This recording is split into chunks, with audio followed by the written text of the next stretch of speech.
सो ही दोस्तों, स्वागत है आपका एक और नए अनबॉक्सिंग वीडियो में। दोस्तों आज की इस अनबॉक्सिंग वाले वीडियो में आप सभी को मैं ये पार्सल के बारे में बताने वाला हूँ कि कैसे इसको ऑर्डर करना है और कैसे हमने इसे ऑर्डर किया। ये आप सभी को फुल डिटेल जो है इस वीडियो में आप सभी को बताऊंगा और इसकी अनबॉक्सिंग भी करने वाले हैं। तो जल्दी से वीडियो को करते हैं स्टार्ट। अगर आपने अभी तक हमारे चैनल को सब्सक्राइब नहीं किया तो जल्दी से जाकर सब्सक्राइब कर लीजिए और वीडियो को अगर लाइक नहीं किया तो जल्दी से जाकर लाइक कर दीजिए। दोस्तों 20 लाइक्स का छोटा सा टारगेट रखा है, आप जल्दी से, आई होप कि आप जो है पूरा कर देंगे। दोस्तों चलते हैं वीडियो को करते हैं स्टार्ट।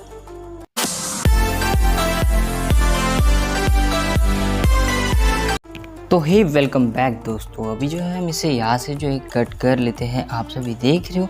सो सिंपली जो है इसे एक साइड से जो है अपन कट कर लेते हैं और आप सभी को दिखाता हूँ कि इसके अंदर जो है हमने जो है क्या ऑर्डर किया है। दोस्तों तो सिंपली हमने जो है इसे कट कर लिया है। अभी कट करने के बाद सिंपली यहाँ से जो है अभी हम इसे जो है इसके अंदर की जो है चीज़ जो है बाहर निकालते हैं। दोस्तों तो अभी यहाँ पे आप देख सकते हो हमने जो है इसे जो शॉप से एप्लीकेशन से जो है ओनली जो है 30 रुपीज़ में जो है ऑर्डर किया था।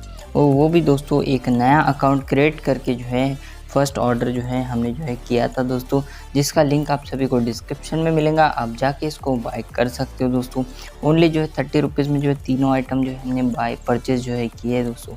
सो आज का वीडियो हमारा कैसा लगा कमेंट करके ज़रूर बताइएगा दोस्तों। और हमारा जो चैनल है आपको इन्फॉर्मेटिव लगता है वो भी आप जो है कमेंट करिएगा दोस्तों। और वीडियो पसंद आए तो लाइक करिए, चैनल पर न हो तो जाए सब्सक्राइब कर दीजिएगा दोस्तों। मिलते हैं एक और नए और इंटरेस्टिंग वीडियो के साथ दोस्तों।